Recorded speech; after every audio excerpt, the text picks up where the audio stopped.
Oh, we'll be right back. Paying too much for trucking insurance? What if you could save more by making one simple phone call and keep more profit? You could very well do just that with one simple call to Seabright Agency, 800-366-6466. Call now. With over 35 years in business, top shelf customer service, and innovative commercial insurance solutions, here's what our commercial trucking community says about Seabright. I haven't had a claim as of yet, but I would rate them at a 5 just based on customer service. How nice everyone is when I call with questions. Robbie. I am glad I made the switch. I saved roughly $450. A huge difference. Saving big with Seabright. Darlene. I have nothing but great things to say. Incredible answering my questions, helping me set up my policy, making sure everything is correct. Super friendly. Anthony. If you're a Swift transportation contractor, Contractors Corner Consulting Group and Seabright have a special rate just for you. When you call, mention you are a Swift contractor and you are interested in the Contractors Corner deal to save and keep more of your money in your pocket. Not a Swift contractor? No problem. Mention Contractors Corner and let us show you the savings. We asked the Seabright team to help us help contractors save and keep more money. What they came up with exceeded by far what we thought was possible. Call now to see what you can save. Seabright Agency, 800-366-6466.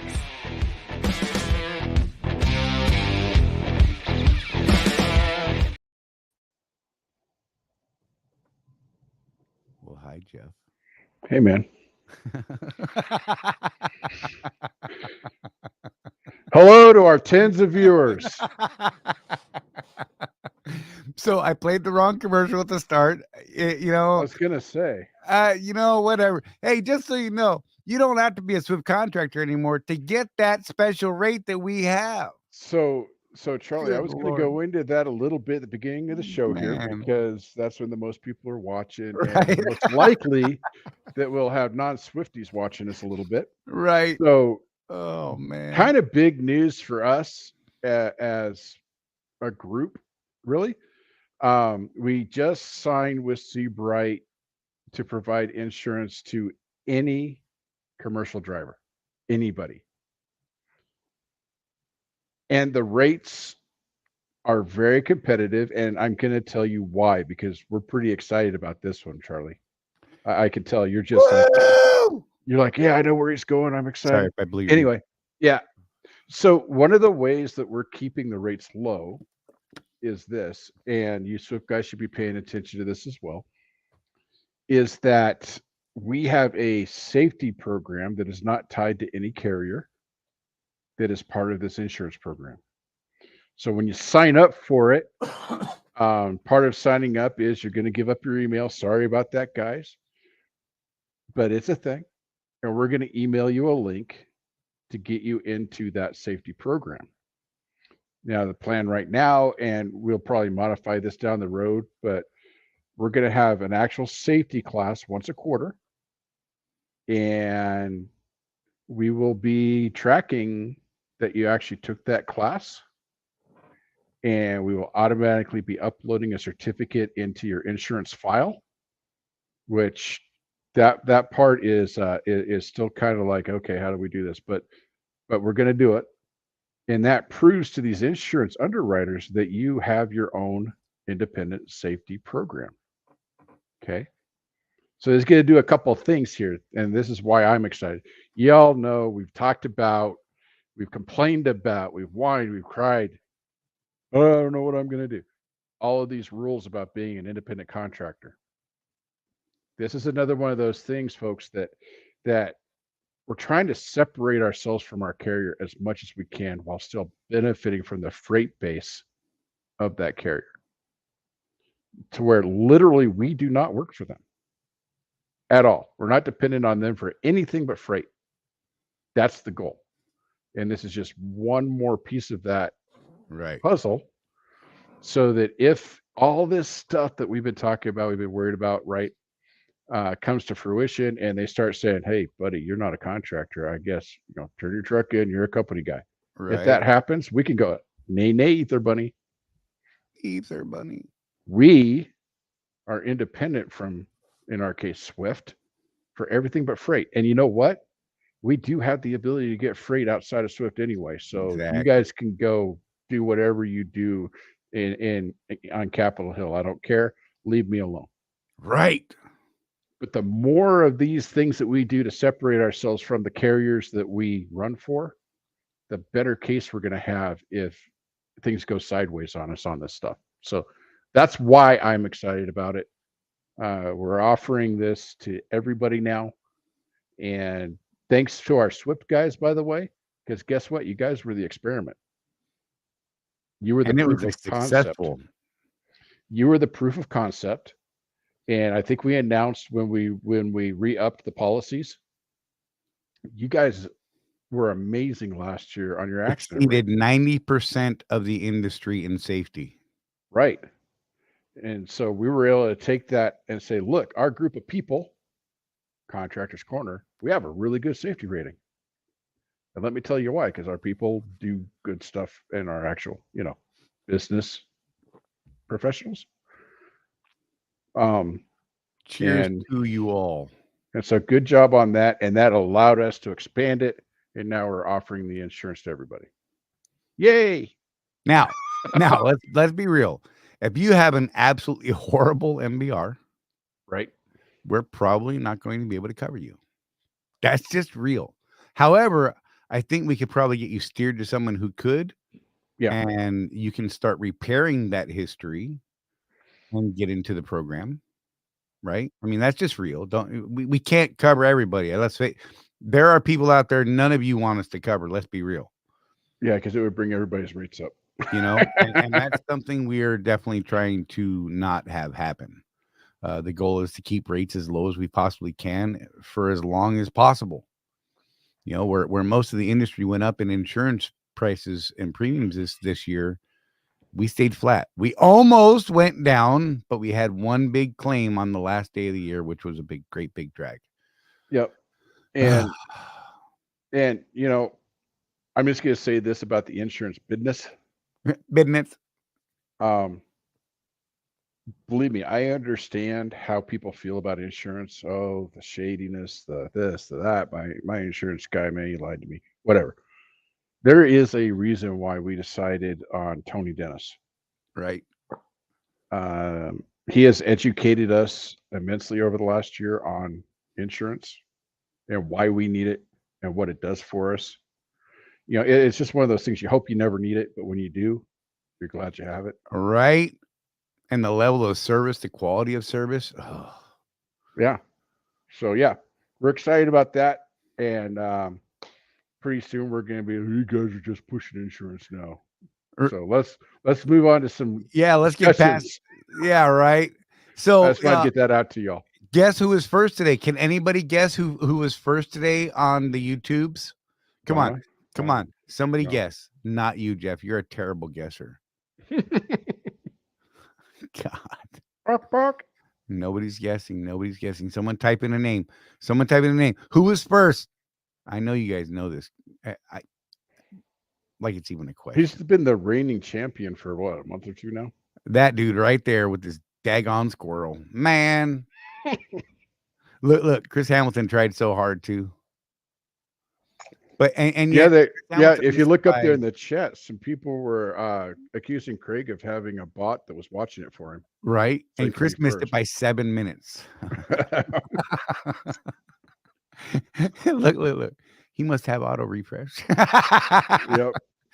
James Bond's all up in here with his normal sick greeting. That's a word. I can't. Why? So Jeff and I have. Okay, look, you guys have to bear with us tonight. Jeff and I have been literally in front of the computer and mics for something like 6 hours today or more.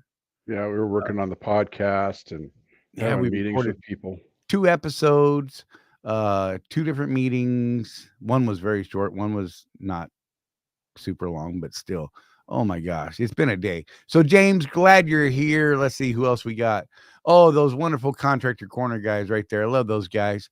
Let's scrolling.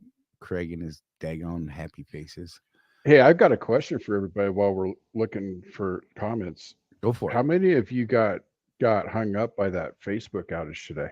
Oh man, That was weird because Charlie and I were working on the podcast and both of us got logged out of Facebook at the same time. We were like, well, that's weird.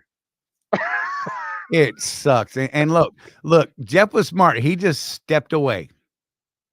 Just wait. I'm Well, just gonna let things happen. I went to Dr. Googs there and I Googled, is Facebook having an outage?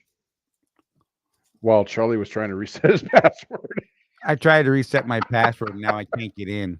I'm locked out for several days now. So don't try to get a hold of me on Facebook right now. I'll let y'all know when I'm back because But I'm if you out.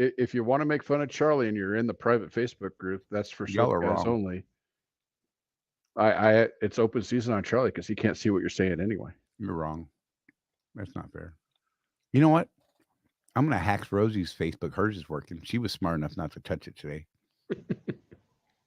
You see some weird responses from Rosie. You're like, wow, she doesn't normally talk mean like that. Anyhow, whatever. Chris Hamilton, load board, fuel surcharge. What is wrong with you, man? Two of those hot button topics. Fuel surcharge went down this week, by the way, for the Swift guys. Do you know what it was, Charlie? Right, you got it up there. So we're at a really weird place for fuel right now. I think it goes up by like 5-6 cents, and then it goes down by a penny. Then it goes up by 6 cents, and then down by 5 cents. It's just kind of a weird thing right now. And no news on the Swift load board other than I talked to the people in charge of that a few days ago, and they're still swearing up and down, hand raise the square and all that stuff that it's going to come out at the end of April. But our opinion on that one, Chris. I think it would be good for Swift operators to have it. And I really, really wish that they would kind of do it. I'm just saying.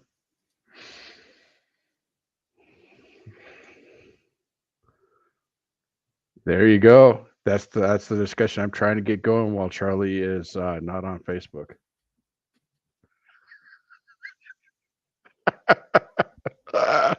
Hashtag chicken neck. What the? He ain't lying though. It's we're talking about that, and neck, so. Unless you're a biggin, it happens to all of us. I don't want to be a biggin again. I didn't like it. 300 pounds wasn't happy. I'm not huge, but I am a little bigger than I should be, and I still have a little bit going on. So, oh man, Wimpy McPoke, good to see you, buddy. Matt Nissen's up in this place. Sorry, I was just catching up. Trucker Tim, I said hello to. Good day to you, sir. Coach's ugly sweater. Look, I'm gonna put his comment back up. Cue the commercials. Hit the like button, Slacker. Let's get this party started. Whoop whoop. Okay, just because I'm gonna throw that one up there too. Just why not? Jonah Green. Good evening, sir.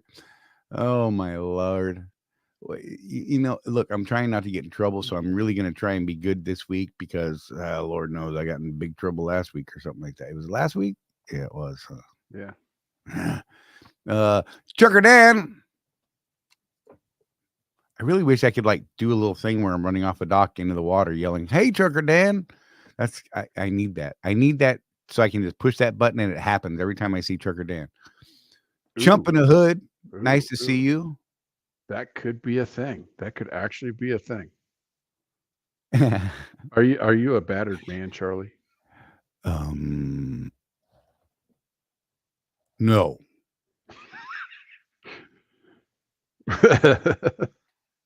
No. My lovely wife Donna is up here saying hello to everybody. Hi, Donna. John C. Good to see you. CW. Look, there's a bunch of people in here. our tens and tens of viewers. Victor. Sorry, I'm blowing people's ears out today. I apologize. Hi, Lisa. Good to see you. Still can't believe Chris started with that conversation. What's wrong with that man? Oh, Lord. So Hey. Chris Hamilton again. How is freight in Wyoming going to be there Friday in Cheyenne? So Cheyenne shouldn't be too terribly difficult. Everything in the West Coast is kind of not great. But, you've got Lowe's right there that we do. You might have to go south 100 miles into Colorado to grab something at a Walmart, but they should be able to get you something. Right. Mike Henderson, just saw him. Oh, wait. What did Mike say? I got a national emergency test alert. Then, like a minute later, Facebook went down. It was really creepy. Wow. That's something. I didn't Remember that movie that scared us all when we were kids the day after? Right. I'm just saying. Look, we can't log into our Disney Plus account. Uh-oh. I don't know why. Rosie was trying forever. She's not real happy right now with that. Mandalorian season 3 just dropped. And or not Mandalorian. Bad Batch. Bad Batch is what just dropped. Right. And my daughter came in to try and help her do it. And, she's going through the app and she's doing all this stuff. And she's like, I don't know. And walked out. She's like, done. I'm out. Nothing would work. She's like doing the little QR code on the screen and putting in all the codes. And it's like, no, we don't recognize it. We're like, the number's right there. We're staring at it. I don't know what's wrong with you. Yeah. I'm like, maybe they're having problems like the Facebooks did today. I don't know. Yeah, it's hard to tell. Let's see. Ooh, Chris had 3 canceled loads this week in 6 days. Look at CW. Craig was first, but didn't say hi until now. So was it really Craig? I think it's a bot. So you want to hear something really crazy and scary and exciting all at the same time? I was doing one of my little training things that I do, and the guy was talking about how, now it's kind of on the spendy side, but how you can actually have an AI clone of yourself on the internet now. So creepy. So literally, this thing watches what you do, and everything you write, all your blogs and all that stuff, and it learns how you answer questions, and it can be you on the internet. So creepy. How crazy is that, man? Crazy creepy. Ooh, I was gonna do a little thing about Bitcoin just for Bitcoin John's sake, but man, it plummeted today. Yeah, it went up and then it just went. Phew. Dude, it dropped 4,683 today. That's wow. I was not expecting that today, but it makes sense. It's just a thing. It's watch. It's gonna come back and break the internet tomorrow. That's what's gonna happen. Watch. There you go. Well, like we even talked to Colton Lawrence, the Trucker CFO, about Bitcoin, and he saw a lot of guys just lose their shirts on Bitcoin over the last couple of years. Yep. But he was frank about it. He's like, you're gonna do something like that, you buy and hold. Right. It's a hedge against what might happen, right? We got a couple guys like Bitcoin John and a few others that actually made out like gangbusters on investing in cryptocurrency. I was never that comfortable with it for my own reasons, but hey, but if you talk to John about it, he'll tell you, yeah, he's just been buying and holding. So that's the strategy on that one, guys. Not to be misconstrued as financial advice, because we are not licensed financial advisors. Right. Good Lord. Got to put that in there because yeah. Jeff told me to buy Bitcoin. No, Jeff did not. So Tim just said that, hey, don't forget to do your macro. It's 39. When backing, a contractor got terminated at the Memphis fleet. They had a backing accident and didn't do the macro. I'm Still gonna fight that one. I'm putting my foot down on that. That's one of those things that I'm like, nope. I did do it when I was running for Harrisonville Walmart a couple weeks ago. That was clearly stated and But that worded was out in that clearly contract he gave you. Right. That was clearly stated in the welcome packet they had. They also use this app. I can't remember what it's called, but there's an app that Walmart uses now instead of having paper bills. It was kind of slick, dude. I liked it. I was like, "What is this, man?" But they give you a paper bill. But if you guys have run Walmart before, it's not like the old ones where you had to pull the stickers off and everything. You just tell the store you got 5 pallets, and they look at their tablet and they're like, "Yep, that's what I've got." And they do everything now. You don't have to worry about stickers or nothing. They take their tablet in there and they scan the stickers and they take their pallets and then you go. It's pretty slick. Well, greeting, Michael Hunt. Where are all the moderators? We don't have We them. don't have them. It's me and Jeff, bro, and we don't know how to do it, honestly. So don't be a jerk face, and we're all good, man. Right? I'm just saying. You should see it when Narc's friends join us on the show and we can't even keep up with the chat. Oh yeah, And, when everybody from there comes over, it's something else. We're just like, wow. And Narc, he's got this huge following. So when his guys tend to be like a bone on a dog. Some of you guys are there sometimes. And so when they lock onto your YouTube channel, man, those comments are crazy. And we told Narc from the beginning that, yeah, we don't moderate, don't put any pornography or anything on there. Right. Look, so I think I've banned one person and they just came in the chat and started spamming some random porn links. And I'm like, okay, that's a bit much. Yeah. Other than that, man, speak your mind. Don't be a big fat jerk face, and we don't have to agree. I'm just saying. I just liked saying your name the way that I said it because I can't say it the other way without getting in trouble. Mm-hmm. And I get it. It's fun.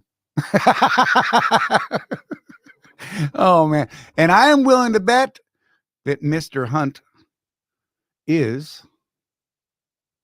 a narc dude. What are you a member of the NFG there, Mr. Hunt? Which is cool with me. I dig it. I'm just saying. I like those guys.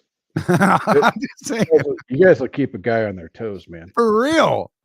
Like, yeah, I mean, and look, we've had some like legit conversations with a bunch of the NFG guys. Like they'll come in and start asking hard questions, and we're like, oh, all right, it's gonna be one of them shows. Sometimes we have to say, I don't know, right?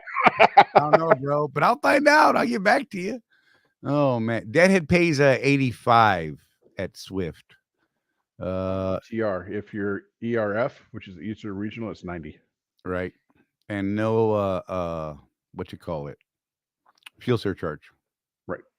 Which is a bummer. But a couple weeks ago, I sat there and ran through the numbers on 85. Right. If they tried to send me from Florida to Seattle, I ran the numbers and did the math and decided I would do it. If they only paid me deadhead miles and I was actually deadheading, I would do it because it was profitable and it was better than wasting. Everybody's gonna say you're crazy. I know, but you gotta do the math. What's it cost to sit there? The math was solid. It was a profit, and with me and Rosie, it'd take us 2.5 days. So Trucker Dan says he deadheaded from Cheyenne to Golden to get a load, which I would do. I have done that before. Yeah. Currently on almost 1,600 miles for the week. So nice. Yeah, I mean, what is it? It's like 120 miles between the two, and then you get a load. So that's not too bad. I have back in the day, right, when I was running, once my students would get to team status with me, which was after the first couple of weeks, if I thought they were ready and they thought they were ready, we'd run some team loads so that they could see what that was like. But I would deadhead from Portland, Oregon down to Sacramento, California, because that's where all the transcontinental freight came out of. So I would deadhead that 600 miles or so, but then I would have, a load from Sacramento to New Jersey. That was worth it. Absolutely. No question. So you got to do that math. And Charlie, remember that was when we were at like, what was it? 70 cents empty and 93 cents loaded. Something like that. Yep. Yeah. So Jeff asked me that. So there was some gnarly stuff this week. That crash in that rest area. Yep. I had it queued up on Facebook to share the video. I actually just went and found it real quick, but I've got it, Jeff. So you let me know Okay. when you want to dip into that, because that was gnarly. Didn't mean to throw you off there, but yeah, math is good. I When can't. was the last? Lisa wants to know when the last time you had pillow therapy was, Charlie, because apparently she thinks you need it. I don't usually remember the sessions. That good, huh? I can't even tell you. I just don't even know. So yeah, I asked Charlie to pull the short of it, so everybody that hasn't seen it can see it. You want to go ahead and roll that when Yeah, you're ready? let me share the screen. While he's doing his back of the whatever. I'm gonna magic mute the thing. audio. That audio is horrific. Oh, is it? Okay. Let me max that out. So, can you imagine being in this situation? I can't. And people died, and that's horrible. We're not sharing this for any of that.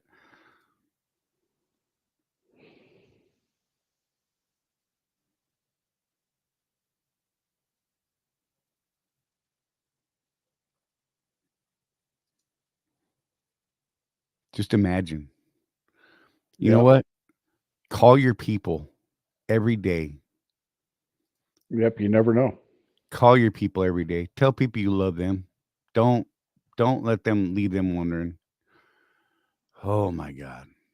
So far, the best coverage I've seen of this accident for us has actually been for Mother Trucker. That dude does an excellent job with trucking news, by the way. If you guys want to head over there after the show, please don't do it now. Listen to Right. me, please. Right. But yeah, Mother Trucker, we really like his channel, and he dug into it because people asked him about it, and it's looking like the driver that came in and hit the other trucks was really sick. So that's another thing I want to put out there, guys, folks.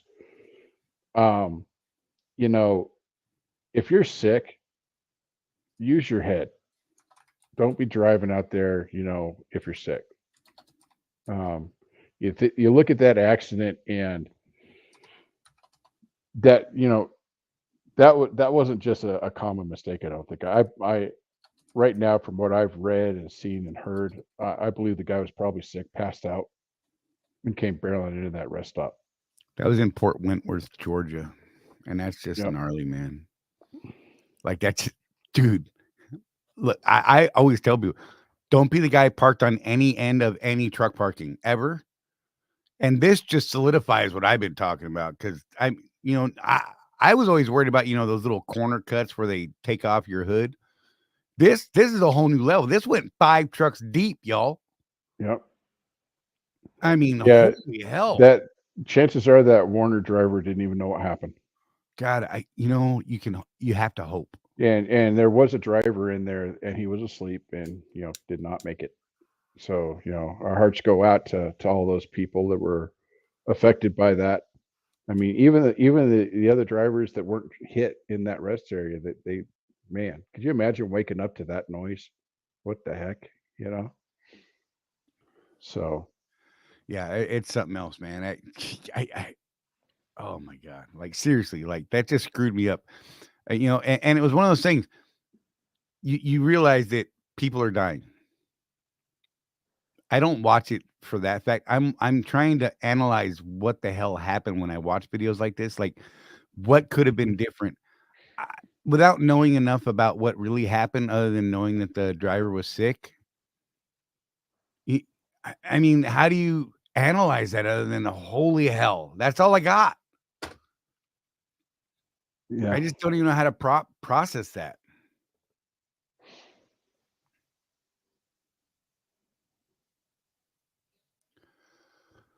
That was like what was it? 2 weeks ago, a week ago, something like A that. week ago, I think. Yeah. 9 days ago was when that video was posted.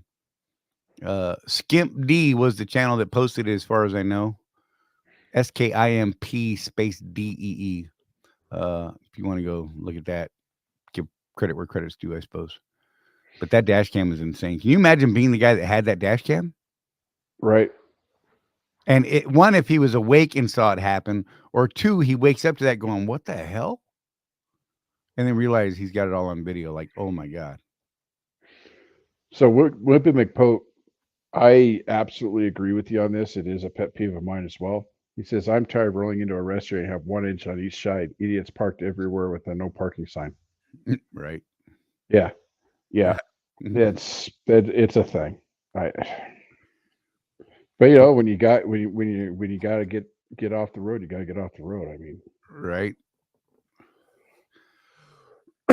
Excuse me. Yeah, not safe anywhere.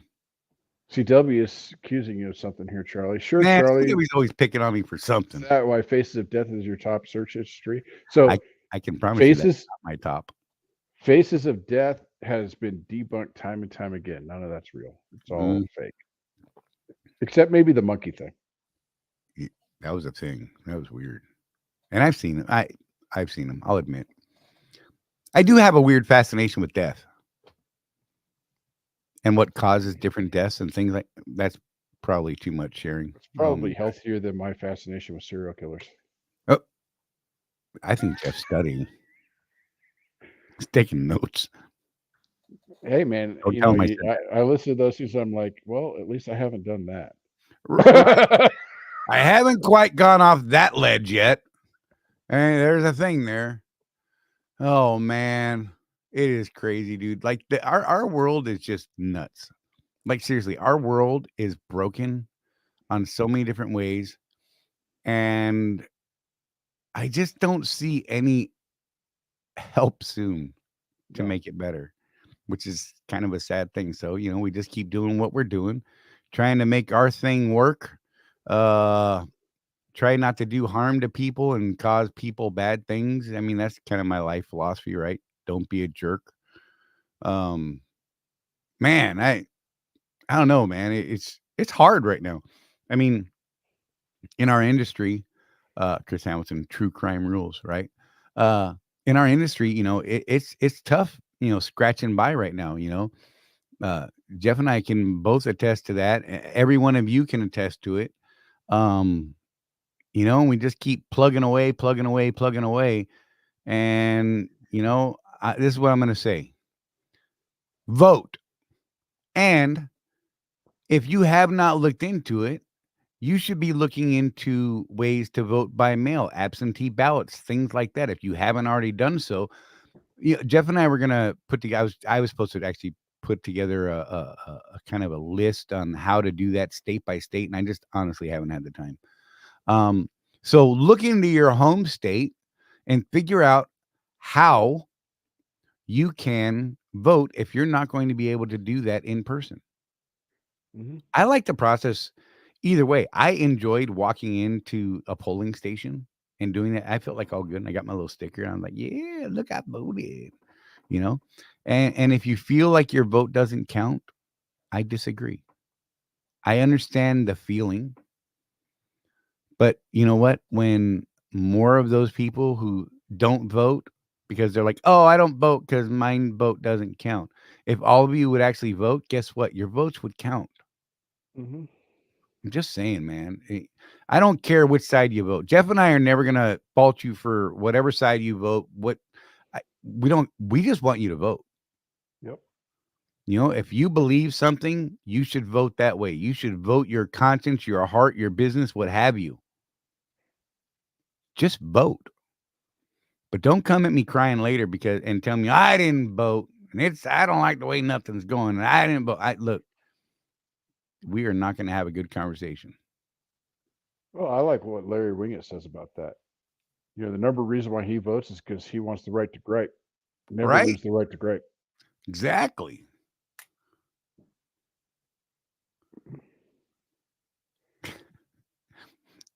I hear you, Wimpy. I'm not putting your comment up, but I hear you. That's not a good way, but I'm not gonna say it's. I'm just gonna shut up before I get in trouble. That's wise. Yes. So back to the serial killers. I mean, we're talking about politicians and serial killers. It's It kind of seems a to yeah. go together. Chris House says Peacock is the app for true crime and serial killers. I actually get all my podcasts on Spotify these days. What I found is that no matter which platform you use, you can get most podcasts, including ours, the Road Warrior Entrepreneurs podcast. Just putting that out there. So, Chris, I don't know if you've listened to it, but Killer Psyche, that's what I've been into lately. And it's done by a lady that was one of the first female FBI agents back when it was still an all boys club. And she was she got into profiling, and she's been doing profiling since like the early 80s. It's really interesting.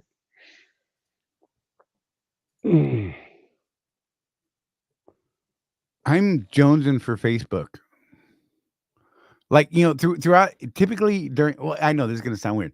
So typically during the show, I like pop in and out of Facebook to see if anyone's commenting about other things, and maybe they're not watching the show, and that's cool, whatever.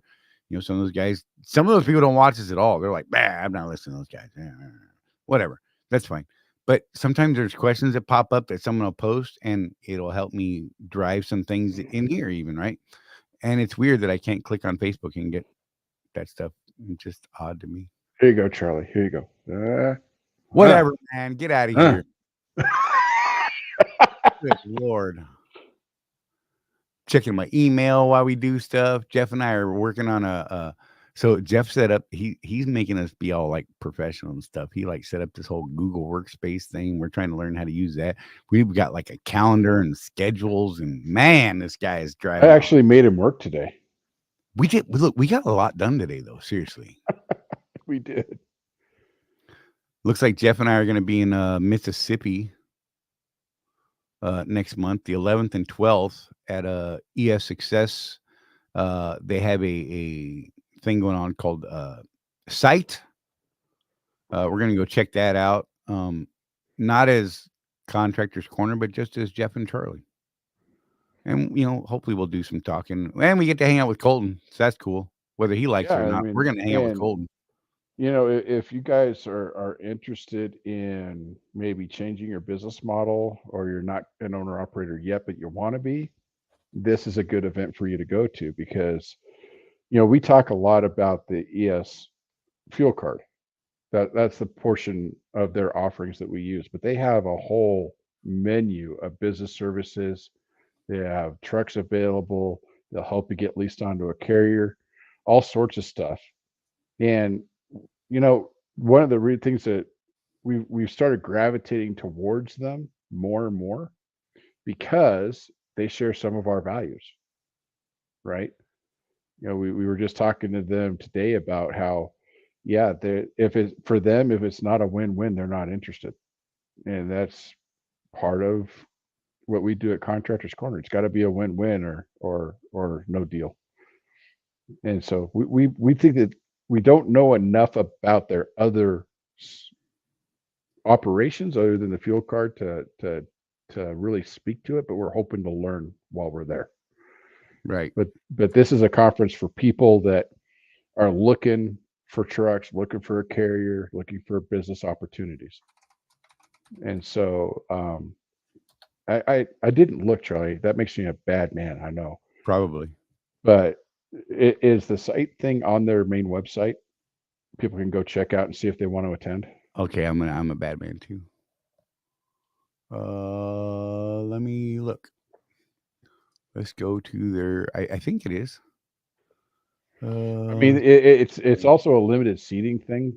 So if you are interested, you need to contact them and get on the list. It's not on their front page. I can tell you that. Okay. So I don't know. I think you have to be a part of their email list. Honestly. Is that what it is? Okay. I think that may have been the thing. Well, I would say go sign up for their email list anyway and get their newsletter, because they have some cool stuff in there. They actually do. Oh yeah, it turns out that's a lady, Tim. I wasn't unaware. I didn't actually look at the person's channel. It's a lady trucker, Skip D Trucking. Yep. I'm assuming that's the one that got the dash cam, but that's the one that I've seen everywhere. I haven't seen anyone else with it, so I think that's the person. So I don't know. That's crazy video though, man. Yeah.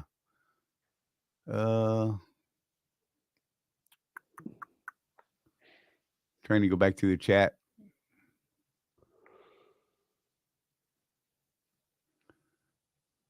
Hey, no problem, Tim.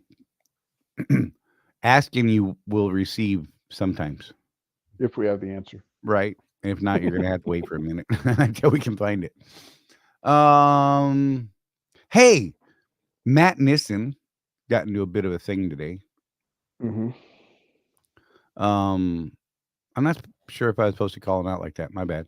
Anyhow, well, you know what? He did the right thing. He was asked to run a load today on a trailer that had this tandem slide rail section that had been cut, replaced, not reinforced where they cut in the new rail with a single weld on the outside, no support, and no weld on the inside. And there was new cracks even. Part of the weld was cracked and part of the rail in another spot was cracked. And he refused to pull it. I don't believe that the individual that told him he needed to pull it understood the entire picture. But Matt did an interesting thing. He said, no, absolutely not. I will not pull this load. Mm-hmm. Even with the not, I don't want to say threat, but the words were said, either you pull it or I'll find someone else to pull it.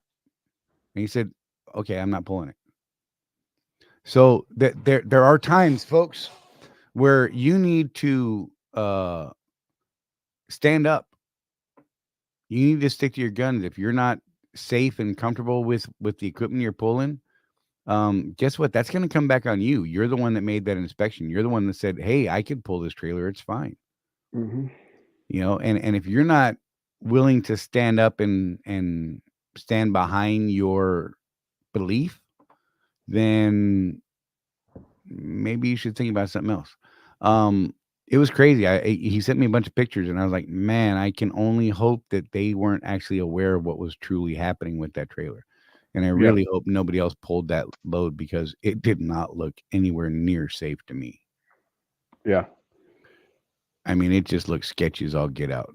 You know, I'm not a DOT guy, but I feel like if they even looked at, I think if they just glanced at that, they'd be like, no. Someone's paying thousands of dollars for that transload on the side of the road or in a way station. It just, you know, and they're going to come back and be like, why'd you even pull this out of the yard? Mm-hmm. You know? And look, I've been known, you know, with Target and other customers. I'm like, look, send me a message in a text format telling me that you're demanding me to pull this. I'm still not pulling it, but I'm going to use that as weight in my argument later that says, look, here's what the situation was. Here's the pictures, right? Here's what someone tried to tell me. And this is why I'm not doing that. And I've had that happen on several occasions at Target specifically, and as well as others, but you know, more recently at Target. And they're like, well, we don't know what to do. And I'm like, well, your options are nobody pulls it because I'm going to report this up my chain. And I'm pretty positive they won't allow it either. Or you transload the load. And you know, it sucks for me because now I got to wait 4, 5, 8 hours for him to transload the load. Didn't you have one once, Charlie, where the air tank was Literally dragging on the ground? Right. Yeah.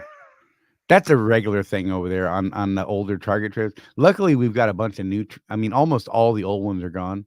But man, it was like a regular thing. They were just snapping the bracket that holds the air tank on the trailer. Mm-hmm. And they'd weld it with just the worst. I mean, look, I am not a good welder, but I could have done better than everything that I've ever seen welded on those air tanks. It's horrible. Like, it's the most globby mess I've ever seen in my life. Yeah. But yeah, it's a weird thing. But still, Wimpy said, you know, typical mega carrier equipment. Not necessarily, because I've seen a lot of private fleets even that, sometimes things slip through and they're like, pull it. And I'm like, no, not going to happen today. It's going to fall on me ultimately. And you are ultimately the one responsible, and you get to make the final decision. If it costs you the load, then it costs you the load. So be it. Better than costing you your life or someone else's life at your hand. Mm-hmm. Decisions, Joe. Decisions. Choices. Actually, not sitting for the rest of the week. He's actually running. He got a different load. And Yeah, I was going to address that this way, that that may be, but the end of our week is tomorrow. So oh, look, here's the answer. They transloaded it. I do have the load, but in a different trailer. The mechanic that first advised it looked okay. Did follow up with a certified DOT agent that it was an illegal repair, and the driver was right to refuse the load. Woohoo! Go Matt Nissen. Love you, man. there you go. I mean, look, it's a thing, but look, how many I know I've run into an awful lot of people who would have pulled it. I've run into an awful lot of people, and this is the scary part, that never even would have noticed it. That bothers the heck out of me. Yeah. Well, we talk about that a lot, doing a proper pre-trip, it takes some time, but literally, Charlie, you could be saving someone's life, maybe even your own. Right? This equipment, fully loaded, we're at 80,000 pounds rolling down the road, and all of a sudden your tandems fall off. I mean, seriously, we've seen video of that happening. Right. Oh. My favorite one was the one of that dude that was making that corner and hit the yellow pole, so that you don't get on the grass, those yellow poles. Right. Ripped the tandems off the trailer and kept on driving. Goes along with jumping a hood. I saw a female driver yesterday driving with the landing gear retracted only a few inches. I'm guessing she didn't want to crank it all the way up. Idiot. Fair statement. Look, I don't understand that. I've seen people do that, and I'm always baffled by it. I'm like, there's no way. There's no way you're going to make it where you're trying to get to. I can't believe you made it this far. Well, I saw another one the other day. Dude driving down the road at 80 miles an hour through Wyoming with a blown tire on his drives. Just bebopping down the road. Sparks flying. People honking at him. He ain't stopping. Right? Mike Anderson, 20 so years ago, I was told to pull a trailer that was off tracking so bad, a California state trooper wrote Swift a $10,000 ticket. I got really lucky the officer didn't give me the ticket. And you absolutely are right. You are very lucky he didn't give it to you. And the reason being, he showed him the message on the Qualcomm that Swift told him to pull it. I get why you did it back then. I'm going to make an assumption that I don't believe you would do that today. I think you would stomp both feet on the ground and be, nope, not going to happen. Well, things have changed over the years. Oh, yeah. You get tickets today for things that you never would have gotten tickets for even 18 years ago when I started. Right. Let alone, some of you guys that have been driving since the late 70s, early 80s, you're probably looking at these rules thinking, man, I need to figure out a way to retire because these rules. Right. That's legit too. Jeff and I are starting to fall into that category, by the way. I'll tell you what. It's not a day goes by we're not like, oh, you remember when? I'm about ready to buy my wooden rocking chair with my blanket and my shotgun and sit out on the front porch just rocking. Look, I was sitting on the front yard night with an AR in the chair. Is that wrong? I'm just saying. Had my hoodie on, whatever. Oh man. So what's interesting about the off tracking thing? You remember back you started in 07, right? 08, yeah. 08. You remember how many you remember how many of those older trailers, those 54 series, and or the heaven MS. forbid if you got the MS carrier trailer, yeah, those things would off track so bad that not as bad as getting a ticket like you're saying, but still, there was definitely an issue with off tracking back in the day. Right. Don't see it so much anymore. I don't know if they improved how they set things up or what, or maybe Swift got too many $10,000 tickets. I don't know. That's a thing, CW. He said Mama got hit with marks on the airlines that lay against the tire carrier by Washington DOT. It's a thing. The airlines can't touch anything. Yep. They cannot rub against anything, and it's crazy. I mean, it's yeah, man. Make sure those little bouncy hangers are squared away and positioned right so that nothing ever touches the catwalk or the spare tire. Not even rubbing up against the rubber spare tire if you got one of those things. Yeah, and I'll tell you something too, Charlie. As a contractor, owner, operator, however you want to term yourself, as a road warrior entrepreneur, someone that owns their business, don't let some guy at a company shop tell you, "Oh, you really don't need to replace that." No, Right. if you think you need to replace your hangers, you replace those hangers. Exactly. They're only about $100. Come on, and it'll save you. And there is a reason for that regulation, Charlie. Right. You see some of these, when I'm at the Phoenix terminal, I tend to look at people's trucks, not so much the tires like you do, but I do look at people's trucks because we're all bobtail. Right. Because if you don't park at bobtail, it's literally 2 miles to the boundary. Yeah. So we're all bobtail there, and I've seen, you could see the red marks on some of these airlines. Right. You're wondering, how is that not broken From through? two rows away, you can see the white threading. The threads. Yeah. Yeah. And you're like, dude, you need to get that fixed. The springs are like totally stretched out, and they're like 9 feet long. Got 3 knots tied in the wire spring. Bungee corded up to the handle on the catwalk. Oh my God.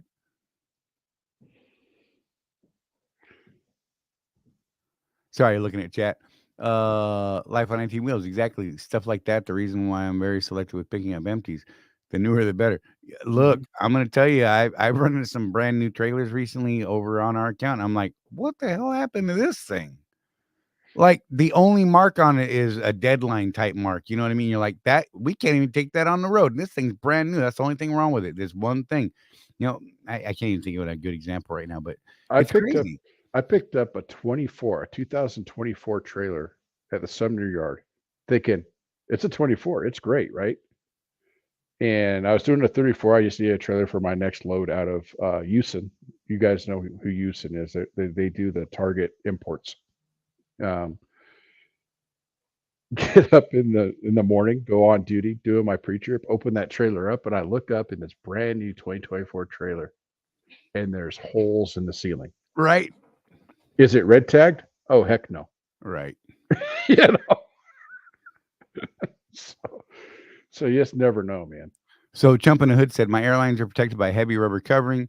It touches the plastic battery box, but they need to be that long. So here's the thing, though, is DOT can still get you. If they touch anything, it's crazy, man. And look, I'm not saying you're wrong in what you're doing. I get it. Chewy was notorious for that because of the way the airline sat. I mean, at one point I added a third spring and stretched it out like it was. I was trying to break the spring. I mean, I had to stretch it that far just to get it to stay far enough off of, the catwalk, right? And it was just a little tiniest bit, but DOT's like, oh man, kind of close there. I could probably write you for that, but I'm not gonna. But maybe do something. Oh, okay. And it's a trip sometimes, But a lot of times it depends on the officer you're talking to. Yeah. Oh yeah.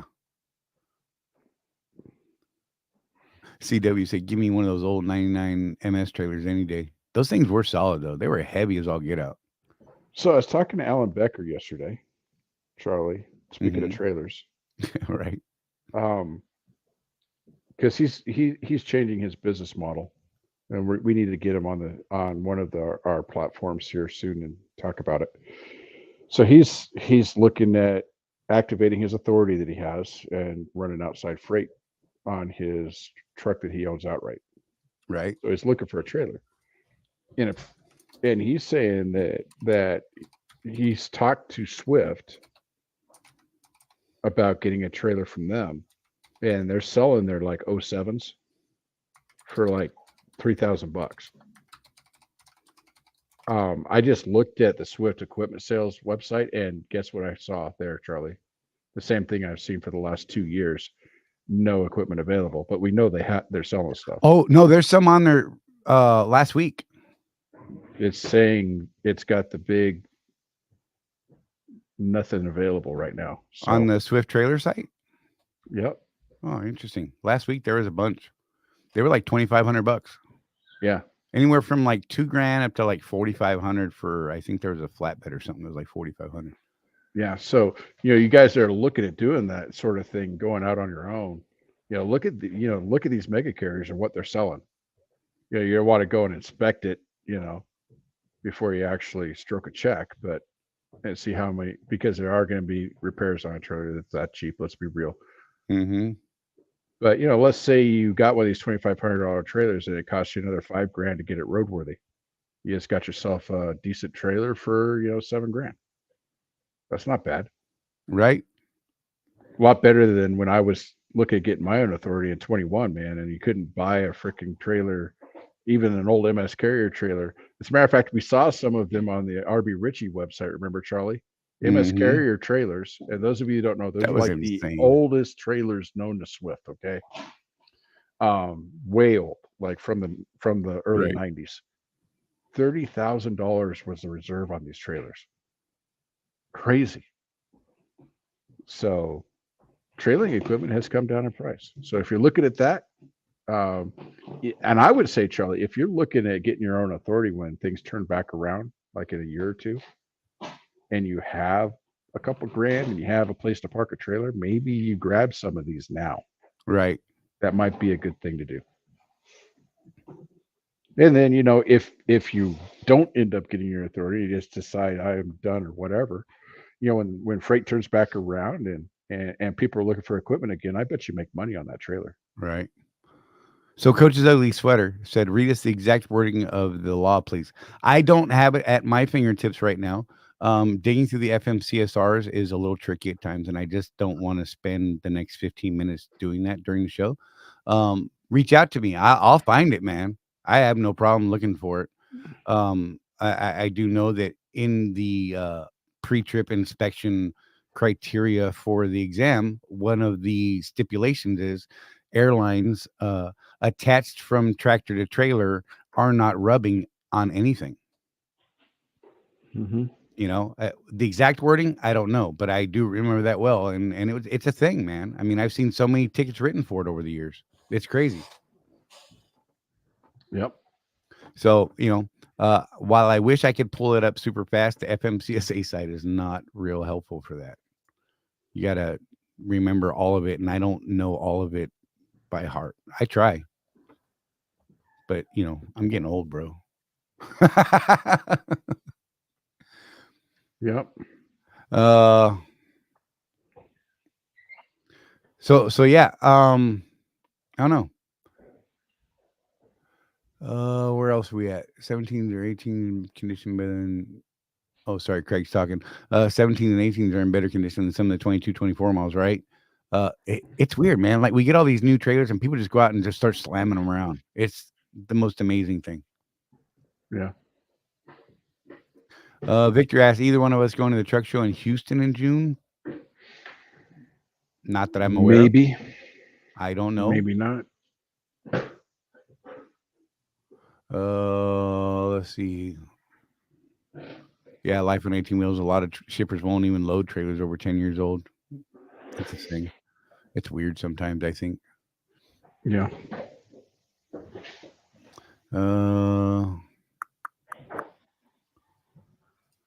Wrapped lines remedy the problem. I'm not going to say you're wrong. I just know that everything I've ever read said the airlines cannot touch. And I do have the hard plastic wrap lines, and had a DOT guy tell me, hey man, I could get you for that. I took him at his word. I actually, Coach Ugly Sweater said, who else runs their fifth wheel all the way forward? I do I do too. with a reefer. I've got like almost no gap back there. It's great. And I've had to adjust and readjust my airlines to make sure that they don't happen. It happens. It's a thing. Trucker Tim says he does. Shop Bees, question mark. Hey, Shop Bees. Good to see you. Full Sand Trucking. Aren't we all getting old? Yeah.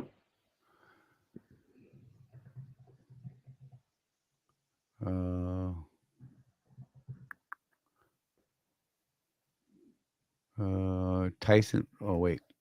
Tyson doesn't like using certain trailers. They'll reject trailers they think are too old. A lot of the companies that run heavy freight, some of them have legitimate reasons for not loading some of these trailers, and they've had issues with certain carriers, not just ours, but many carriers, because I've seen an awful lot of equipment out there, and they just send old stuff that nobody's pre-tripping and post-tripping, and it never should have been dropped to start with. So you know what? Rather than them go out there and risk having to load it, reload it, unload it, reload it again, they'll just say, screw it. If it's 10 years old, we're not even going to look at it, right? It sucks. But, we kind of do it to ourselves, which is unfortunate. Just saying. I feel like I got to put Shotfi's other comment up because it's important. Keyboards, I'm just saying. Pocket typing. Love it. I dig it. Look, you should see some of the stuff I've sent to some people. They're like, bro, what is this? I'm like, what are you even talking about? Look at my phone. I'm like, oh, man. I was speaking Martian. It's great. I think we might have been wrong, Charlie. Did you find it? I asked ChatGPT. Oh, Lord. And it's pointing me to 49 CFR 393.45. 393.45.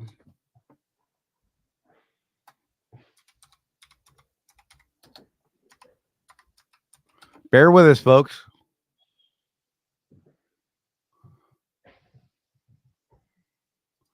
Hose assemblies and end fittings.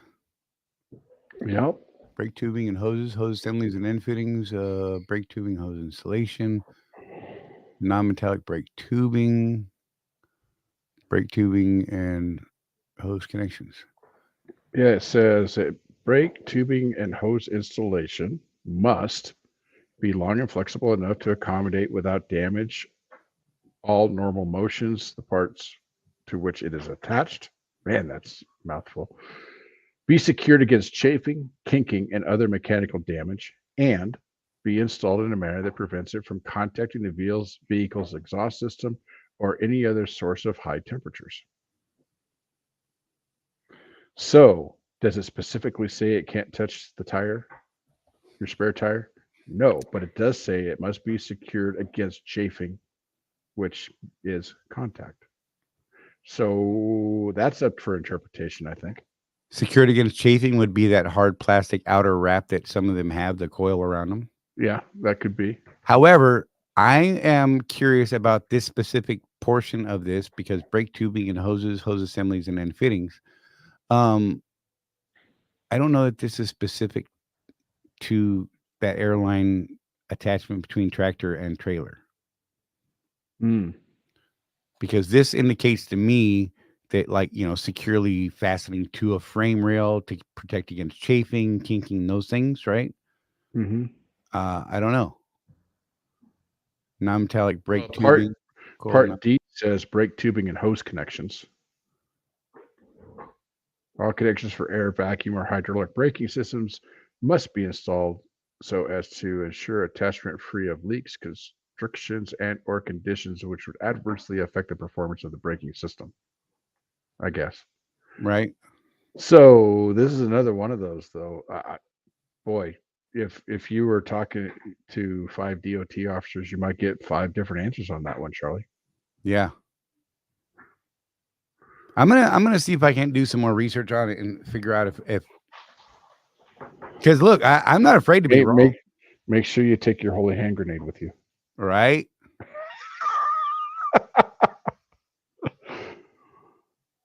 So yeah, ChatGPT is interesting sometimes. It'll give you like half an answer, but it at least gets you started on where you need to go. Yeah, no doubt. So yeah, Coach Ugly Sweater said, I've seen trailers collapse while in a dock. It's fun unloading it at a paper plane. Oh my Lord. Could you My imagine? goodness. That would suck. I've seen some of those, the aftermath of some of those. I'm like, oh man. Yeah, you know that Nestle water, they're just south of Atlanta. I was Yep. picking up there when I was working Opelika one time, and there was a trailer that was parked right in the middle of everything. Right. You had a hard time getting around it, and it looked like this. Yeah, that's insane. And I was talking to another one of the drivers there, and he was like, "Yeah, that's my buddy's trailer. He just bought that like last week." Dude. Like, well, That's a bummer. That stinks. Hope These guys are, these guys are running those short hauls. Just water from that point to like a DC or Right. something. They go get another one, and the poor guy, he's thinking, "I'm going to make some money," and then that happens. God, that would suck, dude. For real. Yeah. So that gets back to doing the pre-trip, though. Right. How does that happen? There had to be a crack in that frame rail somewhere. You would think, right? I mean, seriously, there Because had that to be place, visual stress point, something. right? Because that particular Nestle, that's one of those robotic places that's loaded Right. by robots, where you have to have the trailer exactly centered in the dock, or it won't load you. Well, that was there's a the problem. robot that goes in and out. Robots did it. Robots did it. It was Skynet. They were trying to take over, bro. They tried to kill somebody. That's what it was right there. Yeah. So like, yeah. no water for the humans. Break trailer now. I mean, man, the things you see, though, Right. I know. It's crazy. CW says he wraps hoses with tape for extra protection. Yeah.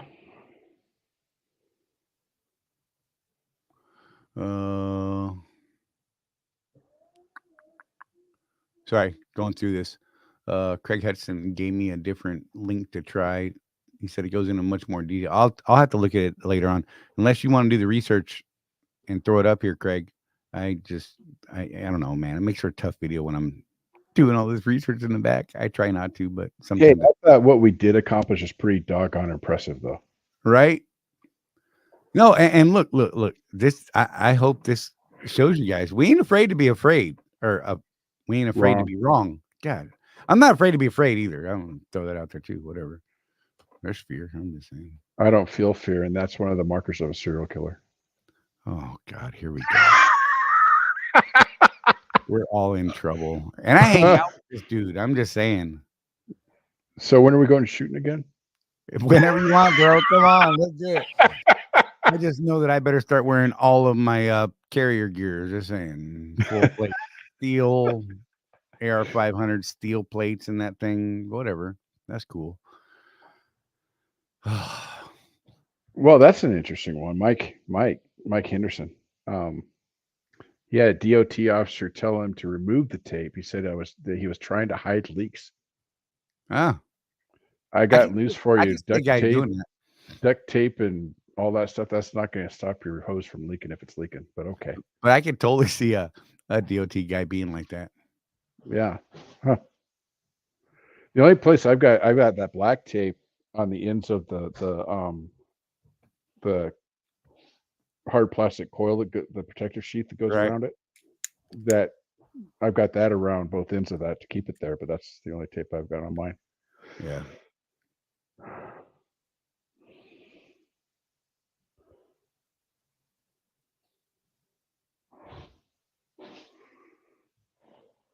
That happens a lot, Tim. Tim said, I've seen a trailer come loose from the fifth wheel after being loaded.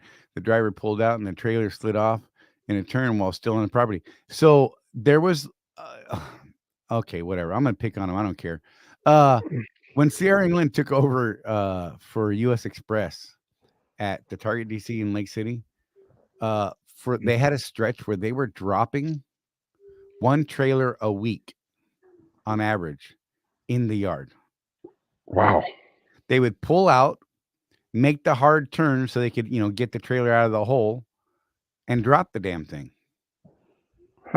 collapse the legs, kill the trailer, the whole 9 yards, and ruin the flow of the yard for the next 8 hours while they waited. It got to the point where we were getting a pretty quick response time from the tow company. They're like, "Yeah, here's another one," because they were making bank, man. So I had a thing happen probably about 10 years ago. And it was when I was a mentor. And yes, okay, I wore the Cub Scout uniform when I was on Swift property. That's the only time I wore it. So I was easily identifiable. Right. And I'm just walking back out to my truck. And this had happened to one of our drivers in Troutdale, but right there in the yard. And it was one of those heavy paper loads. They had to get the big forklift out to raise it up so they could get the landing gear down. Wow. So Lonnie, the terminal manager, he's out there looking at this. And this is one of those things, Charlie. I was young enough in my career to where this kind of wigged me out. He's like, "Hey, Jeff, come here." And I'm like, right. Why does the boss man know my name? Yeah, okay. for real.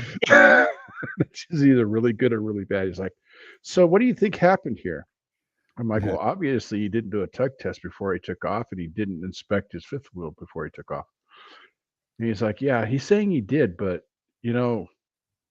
that just seems off to me. Does that seem off to you?" I'm like, "Yeah, he absolutely didn't do it."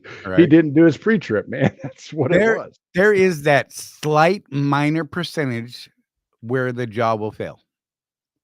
Yeah. But here's the problem with that. But here's the thing is that wouldn't have been the first indication. So, but he was out like this. He had already been halfway through his turn out of the stall. Right. Right? Yeah. So that's usually when they fall. It's funny. That's usually it's in the turn when they make the turn. Yeah. Almost everyone that I see that they're dropped, you'll notice the tractor is either already in the full turn and the trailer drops, or a good portion of that turn they've made, and for whatever reason that's where it slides out and drops and hits the ground. And it's if you make that hard turn, right? What typically happens is the trailer slides off the fifth wheel sideways, right? And pivots on those tandem tires. That makes sense. So it doesn't drop on the frame. But again, no tug test, no visual inspection. There is a very slight percentage where I've seen it happen where they found out that, yes, indeed, the jaws failed. However, the driver also noted that he had been having problems with that fifth wheel for quite some time and just never got it looked at. Oh, okay. You know what I mean? Coach's ugly sweater must have been a huge tow motor to lift 40,000 pounds. So at the Troutdale terminal, they actually do have one of those very large heisters. Yep. And yeah, that was something to watch. They actually used that thing. They put a big snow plow on the front of it in the wintertime, and they plow the yard with it. Yeah. And CW added again. Charlie pulled his pin. And this would have been back when Charlie was actually at Troutdale, not living in Florida. Whatever. So I don't know. Whatever. Tinfoil hat. No. Coach's ugly sweater. I dropped a trailer once, drove right home, didn't have to wait for the meeting. That's one of the things you're like, but okay, so here's the scary part. I don't know that any of those CR England guys were terminated after that. Really? However, those guys all now, you should see the ridiculous pictures that they all have to take. Every time they have to get out and take a picture of their tractor lined up with the kingpin on the trailer and send that picture in. Then they have to hook to it, and they take all these crazy pictures of the jaws closed. Someone brought me more candy. Look, whoop, right in the box. Thank you, baby girl. Thank you. And oh my God, it just creates this ridiculous micromanaging thing. Someday I'm gonna do a video, and I'm probably gonna yell that for it, but I'm gonna shoot a video of these guys doing their trade. Look, Swift's got their own micromanaging thing at this account specifically. So if I go pick up a backhaul, right, a refrigerated backhaul, I have to send in my loaded call or my departure call, whatever you want to call it at that point. It's usually a backhaul, so it's a departure call. And I have to send that in. Then we have to send in a macro 16, which is a report of current temperatures on the trailer. Then I have to create an email. Yes. Oh, yeah. I got to send the email to the DC giving them what the BOL says for the temperature set, what the trailer is set at, and what it's actually reading. Wait, there's more. I have to attach a picture of the readout on the reefer unit that shows the set and actual temps. Send that in. Then, oh, wait, there's more. I have to call the DC and say, hey, I've got temperatures for you. The BOL says 34 degrees. It's set at 34 degrees and it's reading 34, 35, 36 on all three zones. And they're like, okay, great. Come on back now. We're ready for you. And there's a reason for this. People are stupid and they're not doing their jobs. So usually the title of my email is, I'm sending this in protest because people are stupid. I'm not, but they're making me do this. So I'm sending you your stupid numbers. I get talked to every now and then about it. But it's true. It's crazy. I mean, my second day, I think, in Opelika, which is a grocery DC. So it's half reefer, half dry. And I was just listening to this phone call that they got. And it went something like this. Well, how long has the amber light been on that trailer? Why didn't you call us 3 hours ago? Right. You know, because all I don't know how it is at Target, but all of the Walmart trailers, they can get into it remote Right. through Same the with cell Target. tower network, and they can look at what's wrong with it and they can tell you what to do. Right. But yeah, this guy was just bebopping down the road. Oh, it's amber light. Oh, yeah. It's been 4 hours. Maybe I should call in. What? CW right here.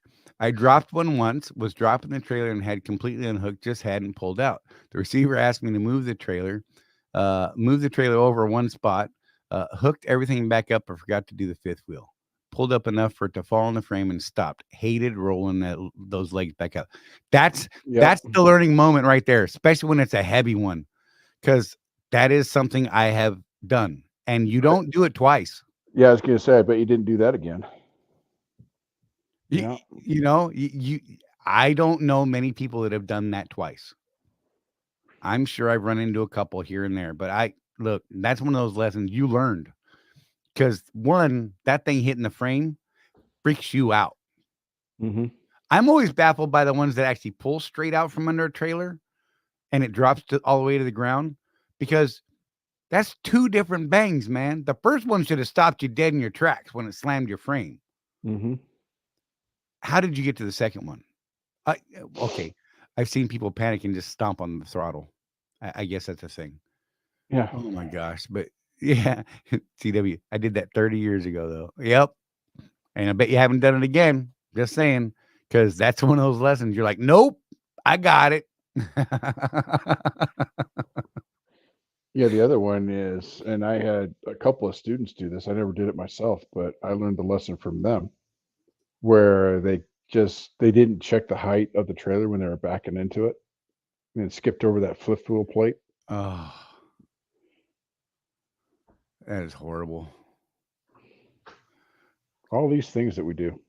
Coach's ugly sweater. I have 3 total macros: load accepted, in transit, and delivered. I'm extremely jealous of that system right there, because that is really what we need. Let's be real.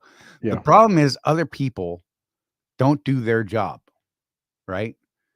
And so, like in the case of Target, I understand why they make me do all this nonsense, which I think is absolute nonsense. But when a guy brings a load back and never even bothered to check that the reefer was turned on, fully loaded, and we lose $150,000 or $200,000 refrigerated load, right? Target says, hey, maybe we're going to find someone else unless you can come up with a plan of action that's going to show us that you are fixing this ridiculous problem that happened twice this week that should never happen to start with. Right. Because they seem to come in batches. Let's be real. One of the last ones I remember was actually a contractor. And I'm like, bro, how did you not know better? He's like, man, I just got in a hurry. I was tired. Well, you know what? You don't get that luxury. You just don't. People are going to die over things. Now, granted, the temperatures, no one's going to die from the temps, right? But it's just you get complacent, and that's just one item. What about these fifth wheel hooks? What if you make it out onto the highway before that thing falls down because the jaw is half locked? You hit a big bump, the jaw unlocks that last half, and now you're dropping a trailer at 65, 70, 75, 80 miles an hour. Some of you guys out there running, right? Where the hell is that trailer going? What's it going to do? Who's going to hit? What's it going to do to the road? What's it going to do to everybody else's income behind you? What's it going to do to your life? Yep. Complacency is an absolute killer of people, careers, and everything.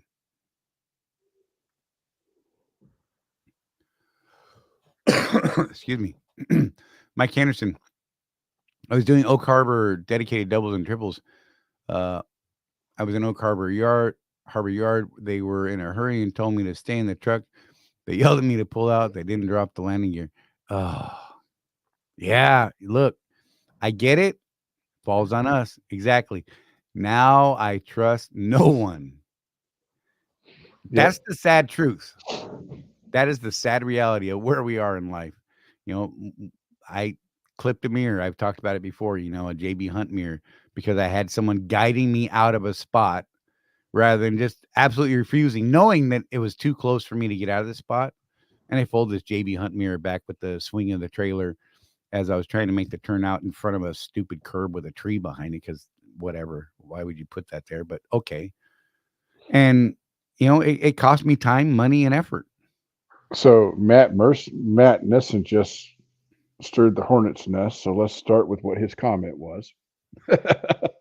It all stems from piss poor training from mentors that don't care to teach. And every comment after that had to do with that. Right. But there's a thing there, man. Yep. It's a bummer. I don't believe the bulk of people out there training new drivers are that way, but it only takes a couple. Yeah. And those couple, you only hear about those couple. So all mentors get a bad rap because of it, I think. Right. And it's a shame. Tennessee said, I disagree. Bad temp can kill called food poisoning. No, I get that part of it, but the reality is that, it's going to get caught long before that ever happens. We hope. I absolutely hope. Good. You know what? You got a point there. There's a couple customers where I've gone to where I knew things were a little bit wonky and they never checked temps. And I'm like, you really should put a thermometer in that. Well, I told you when I was working at Opelika, I had a list of Walmart stores that I wouldn't buy anything at. Because I absolutely have a list of Walmarts. Yep. Man, CW, you're on fire today. Dude, he is like 2 feet into my backside. Charlie gets mad when you don't let him molest your tires and he pulls your fifth wheel.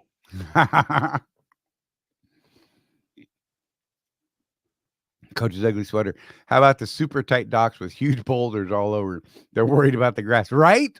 Yeah. You're like, I don't know, maybe you shouldn't put grass there. I'm just saying, you got commercial trucks. You knew commercial trucks were coming in here. Maybe make the driveway a little bit better. Maybe make that area. I was delivering in Denver at a place. It was one of the newer warehouses kind of by our terminal there. And we all watched as this truck backing into a slot hit two, it was not a Swift guy, but hit 2 Swift trucks that were already in docks on his way in to try to get into that dock. Well, the owner of the property came out and we were all like, hey, dude, stop, and all this stuff ahead of time. So we were all out there doing what truckers do, after an accident that we've seen. Right. The owner comes out there. He's like, I don't understand. We have so many accidents here. And I said, do you really want to know? Right. I said, come here. You see these planter boxes you have in front of the docks? We need more room than that to back these trucks in. That's why you're having so many accidents. Now, granted, the driver should have done his get out and look and all that stuff. He probably shouldn't, whatever. Right. But there was a real problem with the property there. And he's like, well, the people that built this for me said that wasn't a problem. And I said, well, do those people drive trucks? Right. And I showed him, I said, look at all the black marks on those planter boxes. Right. They're too close to the docks, man. It's crazy, right? Wait. So one of two things happened. Okay, maybe three things. He did nothing about it ever. He fixed the problem, or you got banned from the property. Which one happened, Jeff? I haven't been there since, so Oh, maybe, I don't know. That's fair. That seems to be. What do you mean, man? What? My property's great. You guys are just big dumb truck drivers. Don't know how to move. I spent more on this than your whole family will make in 10 lifetimes. Right. Yeah, My planter box is important to me because I want it to look pretty for you truck drivers to look at while I make you sit here for 37 hours while I load 2 pallets on your truck. Why aren't you more grateful? Yeah. I don't look. I'm being cynical. I apologize. Mike Henderson said, I tell all my students about my mess ups. Also, they can learn from all of my mess ups, right? Look, so you guys know Jeff and I share a lot of the things that we do that messes things up. And it's an attempt to hopefully keep you guys from committing the same atrocities in trucking. Excuse me. Matt said that if there's a reef route of spec 5 degrees, Swift will call after someone notices sent to you. CW said there's a Dick's Sporting Goods in Texas off of 59 that had a fire hydrant dead center in front of the loading dock. That always baffles me. Like, there's a lot of places like that. You're like, who was the engineer that thought this out and thought this was a great idea? Yeah. I mean, seriously, who thought this was wonderful? Because that guy needs fired. Yeah, I've delivered at quite a few of those Walmart neighborhood markets. Right. And boy, man, if there's 2 trucks back there, neither one of you are getting out. That's just the fact on a lot of those places. So speaking of fire hydrants, Charlie, one of the things that I learned about that accident that we shared earlier. Yeah. One of the reasons why it took so long to fight the fire, they did not have any fire hydrants in that rest area. Yeah, most of those are in such rural areas that they're on these weak well systems and septic systems. I just thought that was interesting. Yeah, it's a damn shame. They really have to require on pump trucks and water trucks and the whole 9 yards, and it takes a while to get that much equipment out there to something like that, Yeah. I mean, we're talking 5 trucks involved in that, from what I understand. That's a lot of material to put out when something like that happens. Yep. And man, that's just something else. This is something that I'm going to tell on myself for. Craig said, I pulled out from under a trailer one time without disconnecting my airlines in 2006. Never happened again. I wish I could say it never happened again. I've done it twice. I did it twice in 1 week once. What? Dude. Like, for real. I know I'm whatever. Look, shame. Ding-a-ling-ling, shame. Absolutely. You are 100. It was complacency completely on my part. 100% complacency on my part. Yeah. I am ashamed to admit it, but I will admit it. Twice in 1 week, man. Oh, that was brutal. Yeah.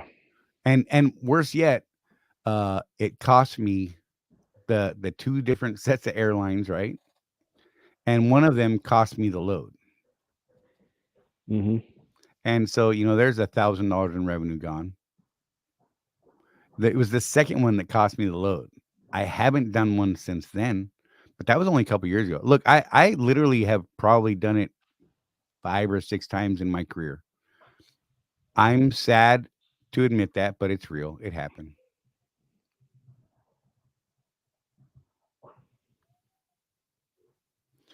Okay, James, I don't know that I'd admit that if I was you, but okay, that is worse. He said, got you, Charlie.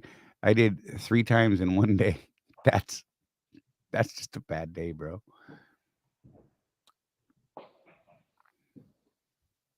Oh, my Lord. Oh, he vanished. He'll be back. So, yeah, Mike Fowler. It happens when you get sidetracked from your normal routine. And I can tell you this. It is always, I have a very set routine about how I hook and unhook. I go straight to airlines. I hook up airlines. I go to a fifth wheel release. I release a fifth wheel. I lower landing gear, right? I go back. I look at the fifth wheel handle. I look at the airlines. I climb in the truck. I pull out just a little bit, drop my airbags, pull out from underneath the truck. That is my routine. There are times I get in this weird rush and I'll run to the fifth wheel and pull that real quick, having skipped the airlines and lower the landing gear. And it's happened more times than I've actually had it cause problems. But I went, oh crap, forgot the airlines, and went back and got the airlines. But yeah, if I don't do things in my exact order, man, bad things happen to me. I feel like sometimes I am special because if I don't do things in my crazy methodical way, bad things happen. And then it just, reinforces in my brain. Must do step 1, 2, 3, 4, 5 every single time. No change, no fail. Must do this. Because when I don't, bad things happen. Well, here's how ingrained my habit is on that, Charlie. If I get my truck out of the shop and they put the blue airline where I normally put the red airline, Right. it confuses me. Like it takes me a while. Brain lock. I can do you one better there. I inadvertently swapped those positions on the hanger and came out in a hurry. It was one of those, we're up against dock out time. Grabbed the red line and forced it into the blue holder. You should have seen me. I really thought Get the hammer out. I did the big 3-pounder because I could not get it out. I didn't even have to force it that hard. I mean, it was a little extra tug, but I'll tell you, I could not get that damn thing to come apart. I mean, it probably took me 15 minutes. I was afraid I was going to snap. Finally, I just started swinging like I'm going for, center field on a fastball. I was like, to hell with it. I'm just going to smack the thing until it pops. Okay, so I had a plan. I actually had another handle to replace it with if I needed to. I was just like, man, I'm done. And yeah, finally it popped, and I was like, good Lord, man, what is wrong with me? But yeah, I mean, there's things, that's funny, Jeff. Sorry, I just saw the message. CW said, I did it recently. I was moving trailers in West Valley to dig mine out and forgot one time. I had to change my shorts, like for real. Lisa said, dropped a trailer. Then it got sunk into the gravel a lot. It was, oh my gosh. Yeah, that just sucks. That just sucks, man. But we can laugh about these things now, right? Just, I want to say, don't be afraid to share these stories with newer drivers, with other drivers, right?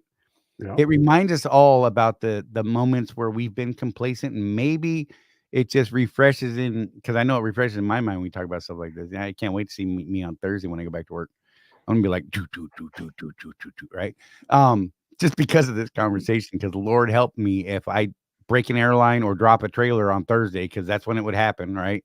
After all this conversation. But maybe it'll keep or remind someone to check their complacency, and so share the bad stories, let people know, hey, it's okay. I mean, it sucks. And, as long as people aren't getting hurt, I mean, share that. I think you should share every story, good, bad, and indifferent, whatever, maybe help someone out down the road. Right. Yeah, absolutely.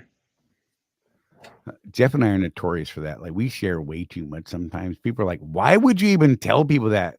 Because you're an idiot. And I'm like, yes, I was that day. Yep. But we get past it, right? You make these mistakes and you live. Everybody around you lives. And nobody died. And you learn something. So, hey, chalk that up as a win right there. But did you die, bro? You know what I mean? Yeah.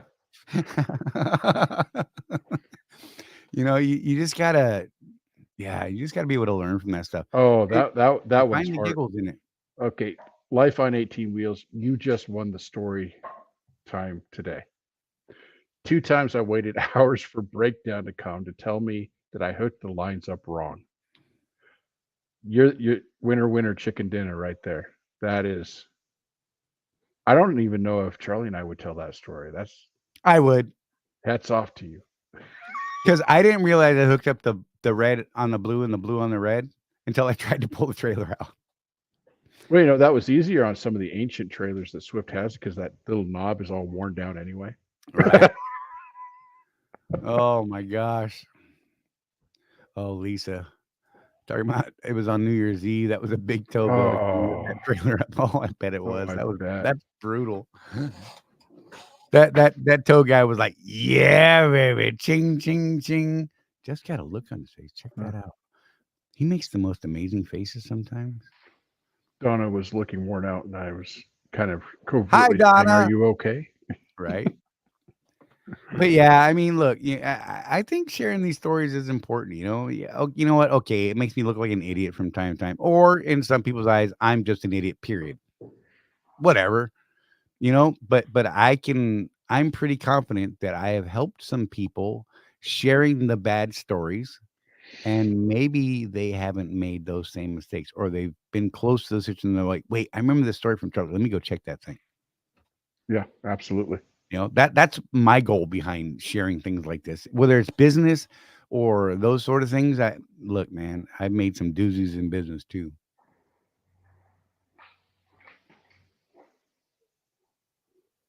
Oh, I actually had that happen recently.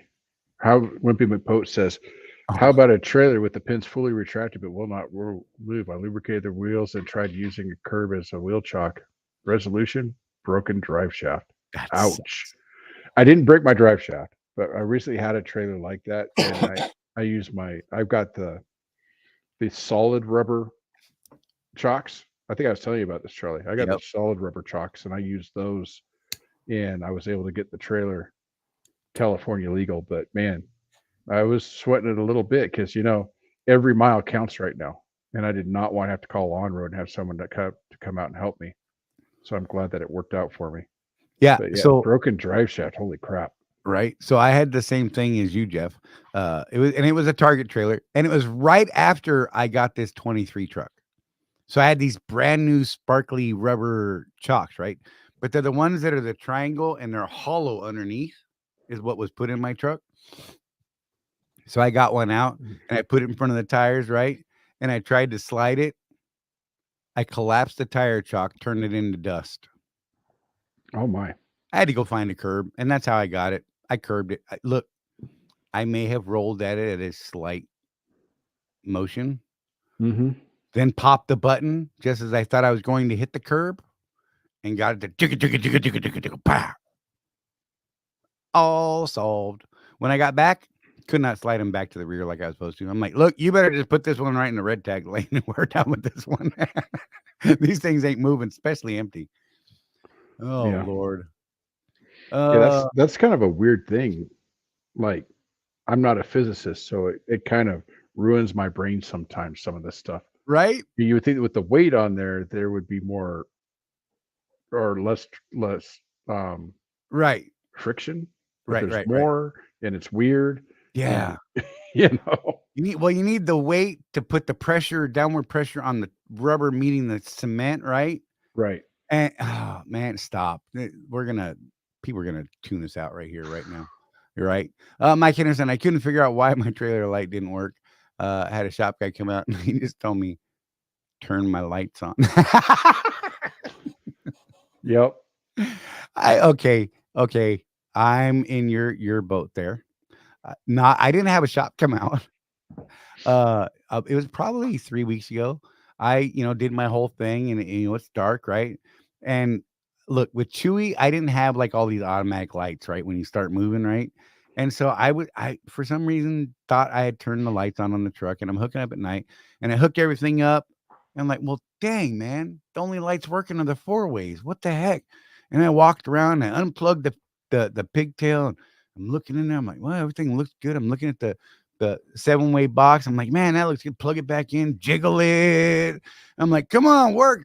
I'm like, babe, you see any flickering? I'm like, oh, wait a minute. Let me go turn the lights on. Charlie, we were talking a couple of weeks ago about one of our favorite features on the new Freightliners is the automatic light tester. And you Yeah. told me I don't know why people don't use that more. Yeah. I like that thing. Yeah, it's a thing. I mean, look, so hopefully these stories are sharing, look, we're idiots. What do you want from us? One of the things that I giggle about now that I have a newer truck is, every once in a while I'll be going to take a shower or something, and there's that one dude whose lights are doing the automatic cycle thing. Right. And you know what it is that the dome light is right next to that button. It is. And they hit the wrong button. Look, I hit the thing. I'm like, what the man? I can't. What is going? Oh yeah, that button. My bad. Craig, always check the fifth wheel after stopping somewhere. People hate Swift. They pull them. Look, it's not just Swift. Yeah, it's I don't truckers. care who you drive for. You should, anytime you stop, I make it a point. Like, I stopped to run into a restroom in a rest area. I walk down one side of the truck on my way in. I walk down the other side of the truck on the way back. And then I take a quick peek at the fifth wheel handle. You know I what a don't lot of people don't pause every time, but you know what a lot of people don't check, Charlie, that I learned the hard way to check every time I stop? It's the tandem release. right? That'll scare the hell out of you. I had someone pull that while I was in a rest area in New Mexico one time. And that's another one of those things that happens to you once and you're checking that thing every time afterwards. Right. I've never had someone pull my fifth wheel. I've never had anybody mess with my airlines, but that one, they got me on that one. Yep. Wimpy, light checker's awesome. I accidentally hit it during a 34. I was checking lights all night long. I bet you were a favorite wherever you were. Like, that Jack turd. So that's a good way to get noticed by a certain class of service provider. Right. Flickering the lights, yo. Hey. Oh my God. Oh, look, I'm that guy when I pull into a yard at night, I turn my headlights off. Mm-hmm. Just what I do, right? I really get kind of angry and start making noises. These guys are running around on the yard with their high beams on. And what's better is the guys that, as they're coming the opposite direction of me, they yell out their window, they flick their high beams at me, they yell out the window, hey, your lights are off. I'm like, yeah, it's a well-lit lot, man. I don't need headlights, bro. I got the rest of the lights on. Can you not see me? I'm pretty sure we're safe, bro. Or the ones that park with the lights on, just leave them on. You can't even see the spot you're trying to pull into.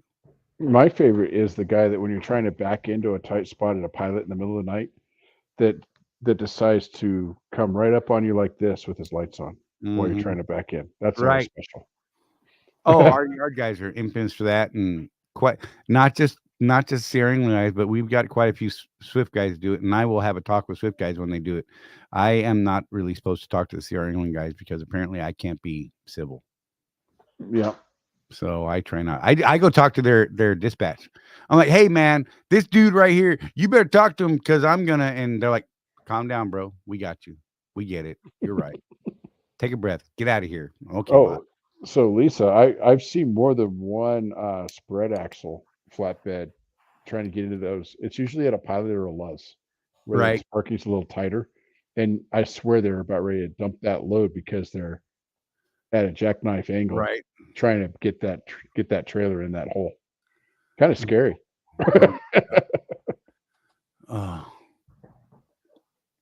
Oh yeah, and bright lights at that, exactly. Because it'll make you go faster because oh my gosh. Oh, Greg was talking about the tandem handle. Yep.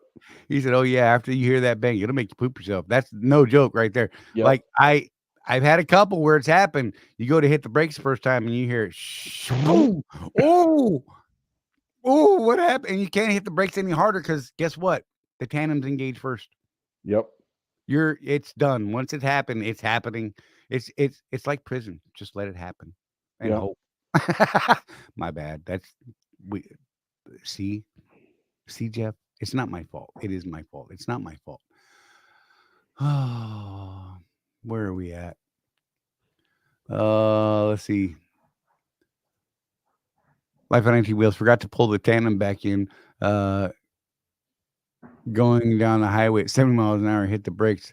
The LL bang will have you shaking for days. Look, you're lucky you didn't lose them at 70 miles an hour, bro. I'm just saying, but I could see the pucker in effect there, a little pyramid coming out of your seat after that, because you will definitely tighten up. Good Lord. Jerker Tim. I can't stand those that never turn off their Jake. Unmuffled Jake brake. Yeah. Driving around flat ground in the parking lot. Yeah. I'm like, bro, really? I mean, really? Is it? Oh man. Mike Henderson said he had someone pull a pigtail plug from the back of the truck. Now he checks it every time. Good call. I try to eyeball all that stuff. Like I said, when I stop on the way. What I do, even at the fuel line, what I'll do is I'll touch things on my way back to my cab. Right. Well, I'm touching tires, so I can't help it.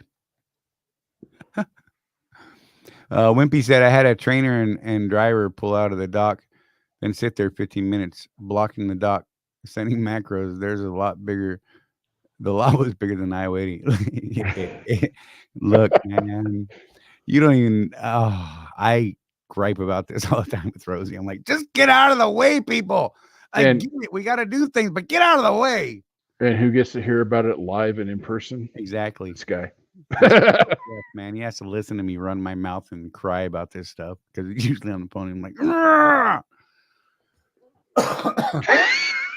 oh, we sound lovely. Awesome. So, hey, we're getting close to our time, guys. So, if you want to get us off this subject, please throw something else up there and save me from telling more horror stories about myself. But whatever, we can continue down this path. I ain't worried about it. One time at band camp. Oh, stop it. See, you're going to get me in trouble. You try to set me up and I will finish that line and now I'll get in trouble. You should check the private chat real quick. Oh, my bad. Oh, dude. Dude, stop. Don't do it. Killing me. You're killing me. Remember. Wait, I'm just going. Remember the Swift safety video about the guys forgetting to lock the tandem? Oh, my gosh, right? Yep. Yeah, they had all those pictures of tandems sitting on the side of the road and stuff. You are not helping Trucker Tim right now. You know what I'm talking about, but you are not helping. Yeah, I hate that. I always pull out all the way to be courteous to the next guy. Or what I will do from time to time, if I'm at a dock, I'll pull out far enough to close the doors and then back into the dock. Right. And then do my macros if there's no room to go get out of the way. Mm-hmm. It's not that hard, guys. I mean, really, the only thing you need to do is check that the trailer is actually empty before you do those macros. So you don't even really need to close the doors if there's not enough room for that. Right. Wimpy's talking about the worst is stolen placards when hauling a hazmat. Obviously, the truck stop is out of the required placards. So, and that goes both ways. Like people will flip open those fold-out placards, right? And, oh, bro, there's nothing worse than having one open on like some weird side because you were complacent and didn't do a walk around. And there's a radioactive one open on the back. I was just going to say that we pick up paper rolls out in Toledo, Toledo, Oregon. And this dude's coming in with this empty and all three sides radioactive placards. Oh, see, and if you're not paying attention, man, dude. And I have to admit, I had a little fun with that guy. Right. Michael Fowler, the sound of trailer tandem sliding all the way to and the boom when they reach the rear of the trailer. I'm telling you, it is horrific. It is. She's in my shot. I know. I like it. It is absolutely horrific. And that's another one of those things, when you hear it and it happens, you know exactly what it was when it happened. You're like, God, I'm an idiot. Why? What is wrong? So now, wait, get this. Rosie and I have this system now, right? She checks all our pins twice after I check all of our pins. It's a thing. And before I start driving out of the final inspection lane, I'm like, everything good? She's like, all pins are good. It's a checklist thing that we got. You know what I mean? Because she does our trailer inspections in the evening. We have to. It's a whole form. We got to fill out. It's a thing. Whatever. Again, because people are terrible. And so, but that's one of her things. You know, like I walk around. I check mostly exterior things as I help her with her pre-trip. I check tires and peek at brakes and mud flaps and door hinges and seals and things like that. Lights. She goes around and does. You better stop it. I don't know what you're grinning about. See, stop it. And God, then you threw me off. But then she goes in because she's short and tiny and her back's not destroyed and her neck's still good. And she does all the climbing around underneath, which probably sounds terrible, but whatever. It's her pre-trip. And she goes through and checks all that stuff. So, I mean, look, you got to develop a system and then stick to that system, because every time I get out of that groove, I mess something up. Craig's not even in our private chat. Craig, you need to stop, man. Just stop. You're going to get me in trouble, dude. Oh, my God. You can't. You guys are triggering me. Oh. You just got to make it another 8 minutes. Wimpy McPote, I think we've covered all the required safety training for the week. We should save this video, Jeff, and put it in our safety program, because this was a good one, actually. Yeah. Like, we could be lazy this month. Right?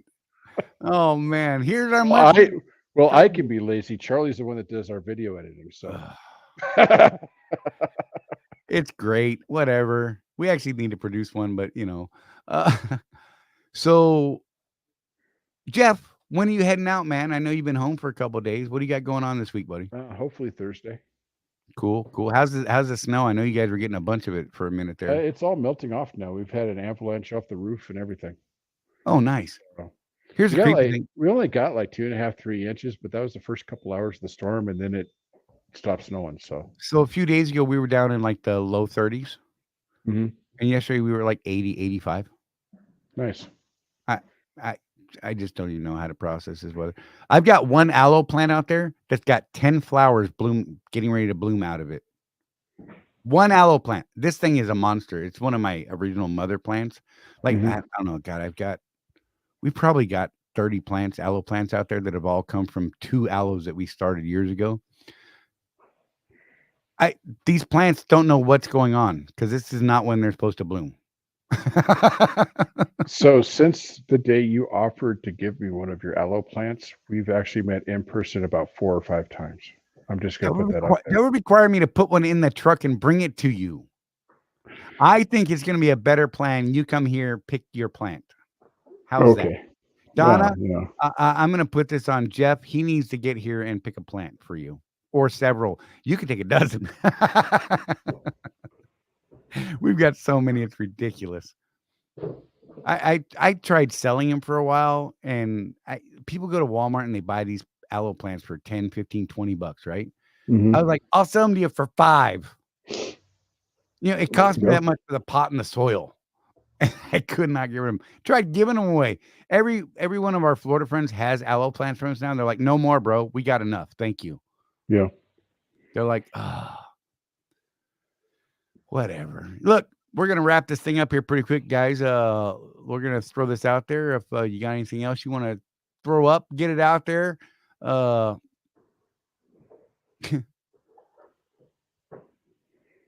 Yeah.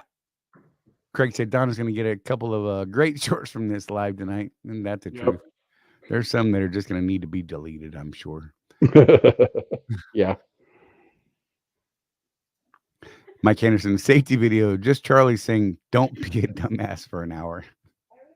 That might have happened once or twice. I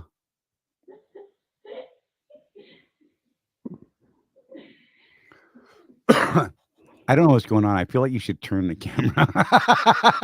So my 16-year-old has this thing with oranges where eating citrus has a similar effect to methamphetamine. Oh, nice. And she is holding about a dozen oranges in her hands right now, and I'm like, no, right? No. And we had to look it up, right? And it's a thing. That's true. That some people that vitamin C and citrus acts kind of like an amphetamine, and she actually acts high when she eats an orange. I pulled all of these out of my bag. Oh, okay. I had to put that up, Jeff.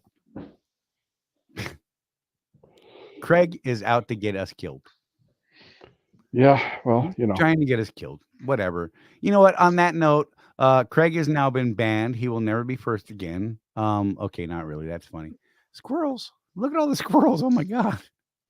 Yep. What just happened there, man? Hey, last words, Jeff. What do you got? Don't crash. Right? I'm gonna go with don't die. Check your pins. Look, all of them. Get a visual inspection on all of the pins. Check the glad hands. I mean, the whole night. Look, we've talked about all this stuff. I mean, good Lord. Thank you guys for tuning in. We're going to be right back here next week, 6 p.m. Eastern time, like we are every week on Tuesdays. We look forward to seeing you guys. Thank you guys for sharing your time with us. It does mean a lot to us that you take time out of your day to come hang out with us and watch us be goofy and just have good conversations. Hopefully you guys are getting some good content out of this, and maybe us sharing some of our dopey stories helps you do better down the road. We will see you here back again 6 p.m. Eastern Tuesday. We got a new episode of the podcast out that just dropped on podwheels.com, and if you need insurance for your trucking needs in any sort of fashion, reach out to our folks at Seabright. Give us a call. Reach out to Jeff and I. We'll get you in contact with who you need to contact. We'll see you all soon. Be safe,